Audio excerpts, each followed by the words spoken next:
You know what are really great? Shotguns. Shotguns are good at putting a large amount of darts over a wider area to make it more likely to hit your target. However, because of that, they also consume ammo a lot, meaning in most situations it's more practical to use a traditional rifle style single shot blaster. But what about those few times when you really need to make sure that you hit your target? Let's make a Masterkey. For those of you who don't know, a Masterkey is when you take a barrel extension of, at least in terms of, take a barrel extension, put a shotgun on it, at least in this case, and, well, the rest is kind of self-explanatory. You attach this to your main blaster, and then, when you need it, prime and fire. Now, I got this, the remains of a rough cut, at a UMBC day game that I went to a few months back.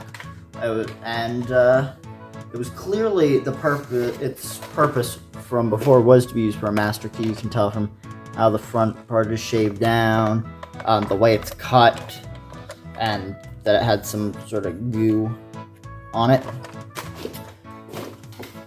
But clearly it was not a very good Masterkey because it broke off and ended up in my possession. So today I'm going to be taking this Delta Trooper barrel extension, putting this rough cut on it, and I'm going to be making a very good Masterkey, hopefully.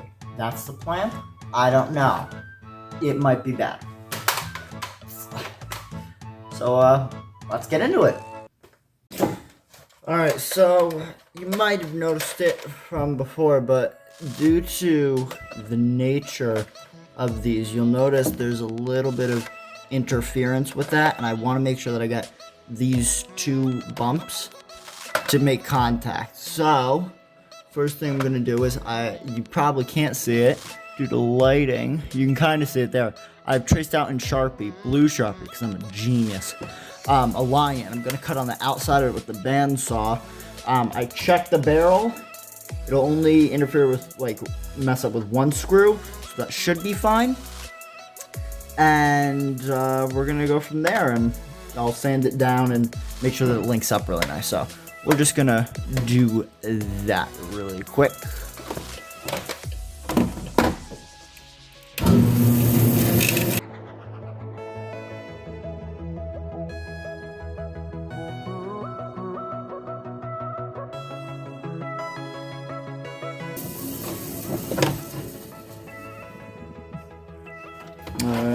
Alright, so looking at it, plenty of space. I cut off actually a little bit more than I intended, but I think it'll be fine. So we're just gonna move on to me fixing it to the blaster, which shouldn't be too hard, hopefully. Alright, so they're looking. I think the best way is going to be using some of these, self-tapping screws. I think they're self-tappers. They're bolts, whatever. And I'm going to be sending them up through here, in the sides, and then into these panels. I think that'll be a lot more sturdy, rather than doing it along here, especially considering, taking blaster apart and weaknesses and all that. It just makes sense to do it on the sides. A lot more stability. I think the best course of action to do it, to really make sure that both edges line up, rather than just eyeballing the lines up, is to take both of these apart and then just rest them against the table, line them up, and then screw them in. So I'll show you what I mean, if it works, or when we get to that. So, alright. So I got them, cut out, or not cut out. I got them unscrewed, and I was talking about was doing something like this. So notice everything is lined up now on that line, so that way the drilling or the screwing will be accurate. Now, one thing about this side, and it's probably on the other side, you'll see this slightly in front of the rest, or out more than the rest of the shell. So to make sure it's level, I just make sure that it's up. That's up against the edge of this table, so that way the rest of it is flat.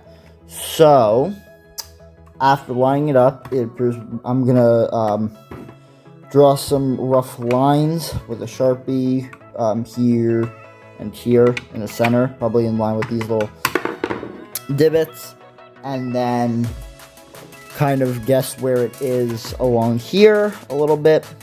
I might, I'll probably take a drill holes in line with that, and then poke these up through, see where it lands on this, and do the same.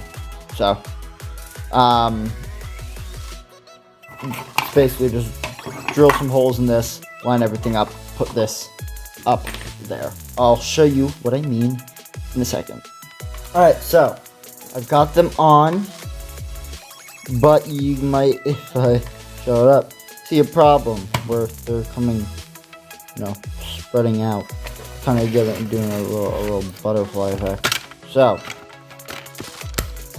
rather than stressing out the plastic long term, what I'm gonna do is, you can see there are gaps in between here. I'm gonna put like some blocks of wood or plastic in between this, so that way it should hopefully have less flex. It's gonna be flush with this rail, so that way it's got more support. So I'm gonna do that, put it back on, and then we'll see what happens. Oh, hey, you're back. Yo, I got some to show you. So here we are with our plastic inserts on both sides. The thing is, there was still a considerable amount of flexing, so much so that I had to put this big screw in. However, it's not priming. Now, a few reasons that I realized is in there. Oh wait, hold on. No, that's probably the best part. You can. Oh.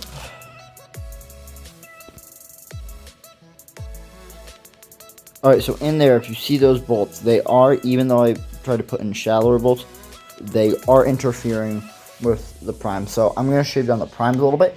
One other thing you might be able to notice is that if you focus up on this, the attachment, like, rail is on top of itself, which isn't supposed to happen. So here's what I'm going to do.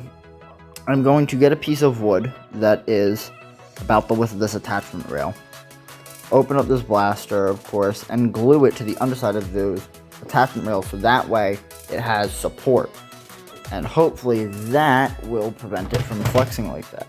So I'll come back to you when that's done. I'm back, and it's in. Let me get you true experience. As you can see, the flexing is still there. It's not nearly as bad though, so that's acceptable. The barrel is not perfectly in line, but it's in line enough, so that should be fine. So now with that we have our completed master key. Yay! I can open all the doors in my house with this. I guess now's just, let's see it fire. Alright, so ideally you'd want to have it on a spring, or not a springer, a flywheeler, like a Strife. However, the only blaster that I have that would be able to like use this at the moment, where it would make sense to have a master key on it in some capacity, is a scavenger. So we're just gonna start with that. We're firing normally right here. Ooh, just having a grand old time. And then, oh, what's that? It's a zombie. Oh.